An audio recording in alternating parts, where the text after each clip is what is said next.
যা হোক, আমি আপনার কথার উত্তরে জানাইলাম যে শ্রীকৃষ্ণ গীতাতে কোথাও আত্মার উদ্দেশ্যে শ্রাদ্ধ করতে বলেন নাই। আমি বলবো যে গীতার উদ্দেশ্যে আত্মার শ্রাদ্ধ করার কথা গীতায় বলার কোনো প্রয়োজনও নাই। কারণ গীতা তৈরি হয়েছে সত্য ত্রেতা দ্বাপর যুগে, আর দ্বাপর যুগের পূর্বে কি মানুষ ছিল না? পূর্বে কি শ্রাদ্ধ হয়েছিল না? সেই নিয়মে হয়ে আসতেছে, সেই নিয়মেই হবে। তাহলে শ্রীকৃষ্ণ এখানে আবার নতুন করে কেন বলবে? আপনি আপনার উত্তরের বিবেচনা ভালো করে গ্রন্থ আদি পাঠ করে একটু দেখেন। শুধু অহংকার, আত্ম অহংকারে গর্বিত হয়ে যা কিছু বলতেছেন মনে হয় রাজার মতো বা নবাব সিরাজদৌল্লার মতো, এগুলি বর্জিত করেন।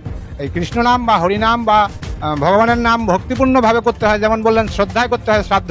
আর আপনি কিসে আপনি হরিনাম সংকীর্তন করতেছেন? আপনার ভিতরে তো শ্রদ্ধা ভক্তির কোনো লক্ষণই পাওয়া যাচ্ছে না। আপনি একটু নিজেকে প্রশ্ন করেন, নিজেকে লক্ষ্য করেন, নিজেকেই চিন্তা করেন। আমি এই পর্যন্তই রাখলাম, এবং সভাস্থলের যত ভক্তবৃন্দ সবার প্রতি নমস্কার রেখে আপনারাও একটু বিবেচনা করে দেখবেন বা বলবেন।